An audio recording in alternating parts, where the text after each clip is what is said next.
Good morning, class. So today we will be starting with another topic. This is the last topic of our chapter, that is the adolescence. So you all are familiar with the term adolescence. That adolescence will describe the teenage years between 12 to 19.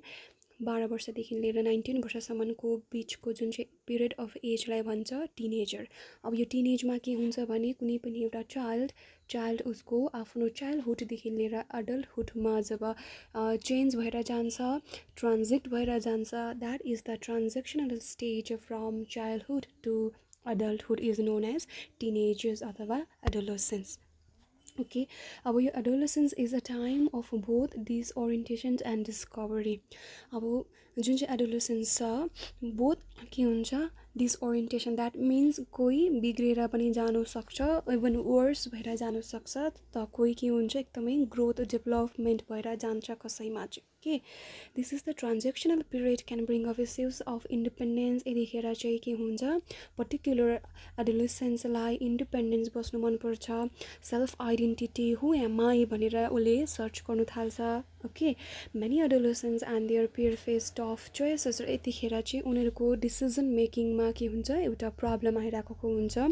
So म के गर्नुपर्ने, what should I have to do, who am I, how should I have to be behaviour, whether I have to be socialized or isolate हुनु, so such type of their difficulties आइरहेको हुन्छ। not only that, the difficulties will be there in the school work, स्कुलको काममा difficulties हुन्छ।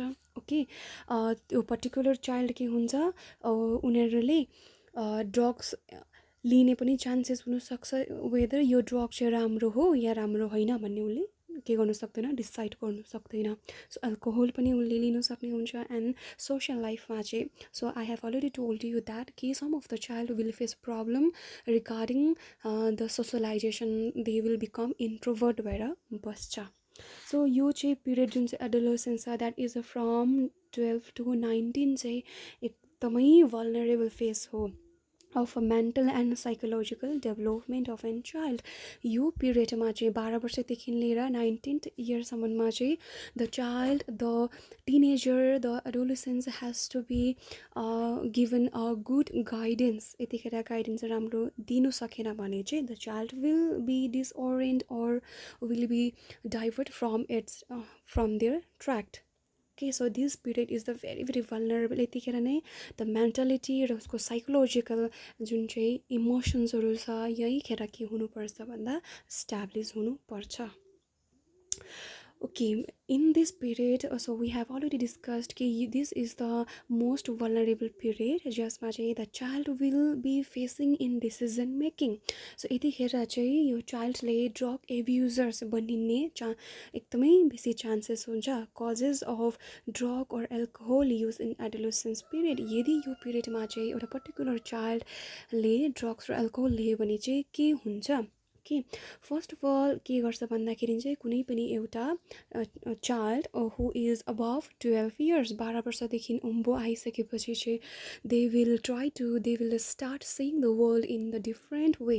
12 वर्षदेखि तल चाइल्डहुडमा उनीहरूले जुन चाहिँ वर्ल्डलाई फाल्टै पर्सेप्सन लिँदै थियो भने चाहिँ after 12 they just want to be explore the things which ever is there in the environment or earth.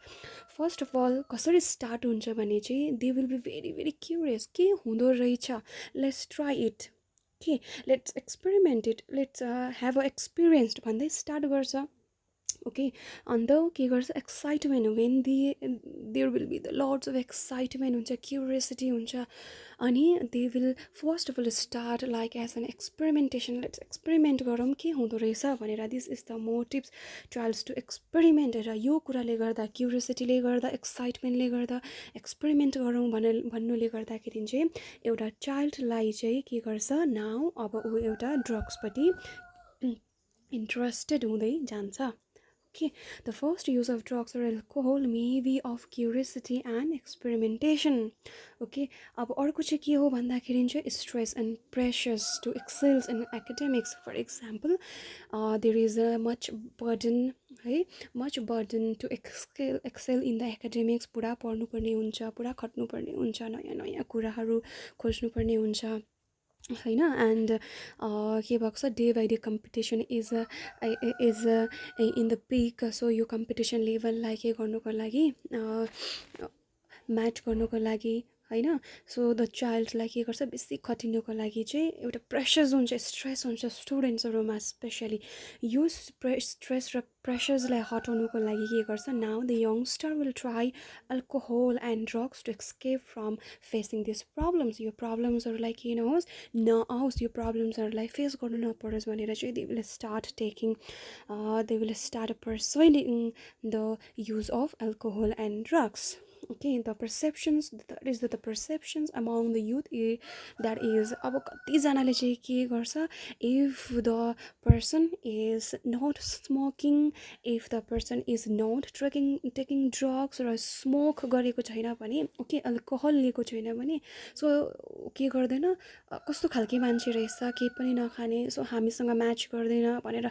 There will be the discrimination होइन यो कुरालाई म्याच गर्नुको लागि अथवा आजकलको नानीहरूले के गर्छ so this taking drugs taking alcohol and smoking is a cool हुनुको लागि अलिकति सो अफ गर्नुको लागि पनि they will first of all start गर्छ ओके र यो ह्याबिट्सहरू चाहिँ के हुन्छ and then gradually this experimentation will established into the habits okay अब कतिजना चाइल्डले चाहिँ जसलाई प्रब्लम फेस गरेको छैन जस्तै ड्रग्स एब्युज भनेको के हो if they are not getting materials भने उनीहरूले कहाँबाट सिक्छ भने they will see in the टेलिभिजन्सहरूमा दिइराखेको हुन्छ सर्टेन सोर्सहरू हुन्छ फर एक्जाम्पल सिआइडी क्राइम पेट्रोल्सहरू होइन मुभिजहरू हेरिरहेको हुन्छ न्युज पेपर्स फ्रम इन्टरनेट सोर्सेसबाट they will see what is going on in the world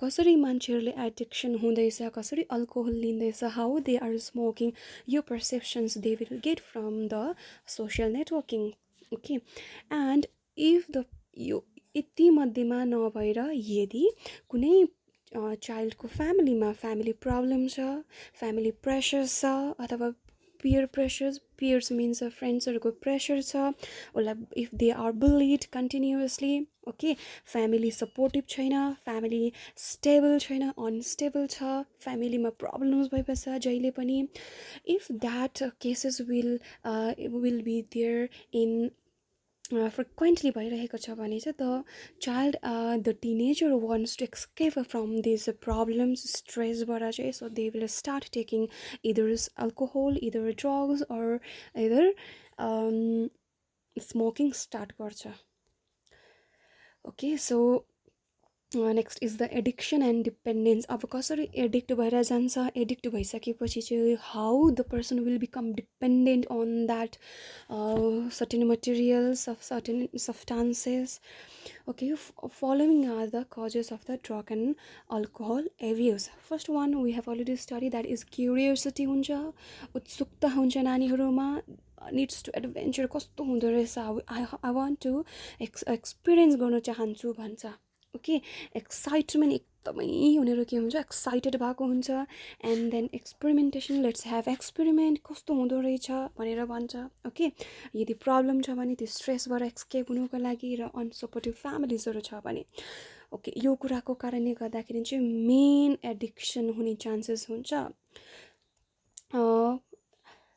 with repeated use of drugs जब drugs alcoholलाई repeatedly use गर्छ र we have already studied that हाम्रो बडीमा के हुन्छ drugs र alcoholsहरूलाई रिसिभ गर्नुको लागि चाहिँ certain receptorsहरू हुन्छ यदि एकदमै रिपिटेसनमा higher doses of alcohol higher doses of ड्रग्सहरूलाई इन्टेक्ट गर्न थाल्यो भने चाहिँ जुन चाहिँ टलरेन्स लेभल हुन्छ रिसेप्टर्सको हाम्रो बडीमा इन्क्रिज भएर जान्छ र कन्सिक्वेन्टली के हुन्छ नाउ हाम्रो body will only use to respond only to the higher doses of drugs यदि हायर डोसेस अफ ड्रग्सलाई मात्रै हाम्रो बडीले रेस्पोन्स गर्दैछ भने चाहिँ that particular person has become addicted र एडिक्सन भयो भनेर बुझ्न सकिन्छ and this addiction is a psychological attachment हो यो चाहिँ के हो साइकोलोजिकल अट्याचमेन्ट हो जब एडिक्टेड पर्सनले चाहिँ हायर डोसेस अफ ड्रग्सलाई इन्टेक्ट गर्छ अल्कोहललाई इन्टेक्ट गर्छ र उसकोमा सर्टेन बिहेभियर हुन्छ सच एज युफोरिया भनेको एकदमै हायर लेभल एक्साइटमेन्ट भएर जान्छ, टेम्पररी फिलिङ अफ वेलबिङ, म ठिकै छु सन्चै छु भन्ने खालको फिलिङ्स आउनु थाल्छ with this higher doses of drugs and alcohol.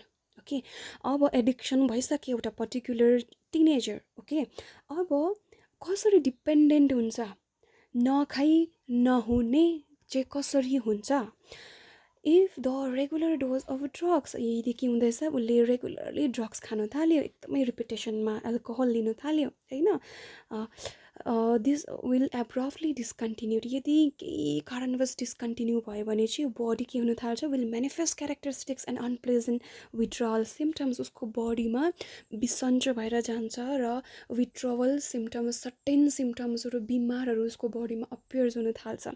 So that withdrawal symptoms may be anxiety, उसलाई एकदमै सुर्ता, टेन्सन, डर लाग्न थाल्छ, भमिटिङ स्टार्ट हुन्छ, उसको बडीमा के हुन्छ, स्वेटिङ हुन्छ। यदि यस्तो खालको प्रब्लम्स आएछ भने चाहिँ the particular person has become dependence भनेर बुझ्न सकिन्छ। Okay, this is already there. And then उसकोमा के भयो, सिकनेस, नोजिया, स्वेटिङ, एन्जाइटी भयो। एन्ड देन के हुन्छ उसकोमा, सोसियल एडजस्टमेन्ट प्रब्लम, उसले अरू मान्छेसँग एडजस्ट गर्नु सक्दैन। Okay, and there are large effects of drugs and alcohol. Okay, let's see. First of all, reckless behavior, that means कस्तो बिहेभियर हुन्छ अरे, कोहीसँग नडराउने, कोहीसँग डरै नलाग्ने खालको बिहेभियर भएर जान्छ। भ्यान्डलिजम, द्याट मिन्स अरूलाई ड्यामेज गर्नु थाल्छ, अरू जग्गामा डिस्ट्रोयजहरू ल्याउनु थाल्छ। भायोलेन्स, वर्सहरू गर्ने खालके मेन्टालिटी भएर जान्छ। सो यो खालके चाहिँ ड्रग्स र अल्कोहल एब्युज भइसकेपछि चाहिँ यस्तो स्टार्ट हुन्छ। एन्ड देन सर्टेन पिरियडमा चाहिँ certain peoples will maybe goes to coma, that means there will be no sense, there will be their sense जति पनि छ organs will not work in a proper way. Okay, ultimately death पनि हुन सक्छ, a particular person's maybe because of respiratory failure, heart failure and a cerebral hemorrhage, that is brain hemorrhage हुने chances हुन्छ। Okay, and drugs together with alcohol make us ill. If the person is taking drugs together with the alcohol, then the person may die. So there will be the drop in the academic performance, and the student will get absent repeatedly from the school. Okay, the person will start showing lack of interest in personal hygiene. Okay, and there will be the withdrawal, that means there will be the certain symptoms will start in the persons like nausea, vomiting, sweating. Okay, and then the drug abusers would not like to socialize, they just want to stay alone, they want to isolate from the rest of the world, एक्लै बस्नु खोज्छ। There will be the depression, fatigue, aggressiveness. Okay, aggressiveness and rebellious behavior, that means destructive, कसले भनेको नसुन्ने, नटेर्ने, टिचरले भनेको पनि नटेर्ने, मान्छेले भनेको पनि नटेर्ने, आफ्नो हिसाबमा काम गर्ने। such type of behaviors will be start showing deorientating relationships, जति पनि राम्रो रिलेसनशिप्स थियो फ्यामिली फ्रेन्डसँग, यो के भएर जान्छ, वर्स भएर जान्छ। Okay, lot of interest in hobbies. Previously the child will have a lots of hobbies. If you ask the child, so what are your hobbies, then they will start telling non-stop उनीहरूको hobbies भन्नु थाल्छ। तर जब the child will be start taking drugs and abuse, उसको हबिजहरू हराउँदै हराउँदै हराउँदै जान्छ। ओके, र the child will facing problem in the sleeping, fluctuations हुन्छ, कोही खेर निन्द्रा लाग्छ, कोही खेर निन्द्रै लाग्दैन। Okay, and then eating habits, they will not in a proper time, उनीहरू एकदमै प्रपर टाइममा खाना खाँदैन, वेट एकदमै लस्ट भएर जान्छ र खाना रुच्न छोड्छ, that is lost of appetite etcetera. They will face social problems like stealing, उसलाई पैसा चाहिन्छ, because they have to buy the alcohol, they are very much addicted towards alcohol and drugs, that alcohol and drugs will cost a money, so that's why they will start stealing from the peoples, they will stealing okay, from the homes, and will also spread in infections and infectious disease like AIDS and hepatitis. Our AIDS or hepatitis से कसरी, they will share the same needles, okay, same syringe in between two friends. Peer groups मा चाहिँ, if their peer groups are suffering from the hepatitis B and AIDS, that bodily fluid will be transfused to the one who is using the same needle which is already used by a infected person. Okay, after the heavy use of these substances, okay, the nervous system and will be damaged हुँदै जान्छ. Cirrhosis, the fats will start like accumulations of the fats will be there in the liver.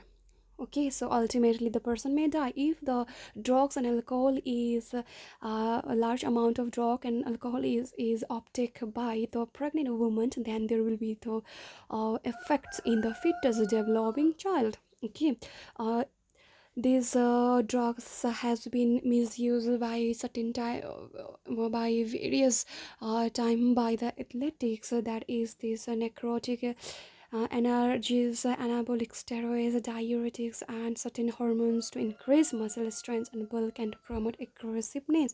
उसले चाहिँ किन यो drugs चाहिँ एउटा strength बढोस् भनेर चाहिँ प्रिभियसली ड्रग जुन चाहिँ एथलेटिक्सहरूले चाहिँ के गर्दै थियो, युज गर्दै थियो. After taking high doses of this drugs के भयो, उनीहरूमा प्रोग्रेसिभ एग्रेसिभनेस, एकदमै रिसाउने, एकदमै such type of behaviour has been started developing in the people.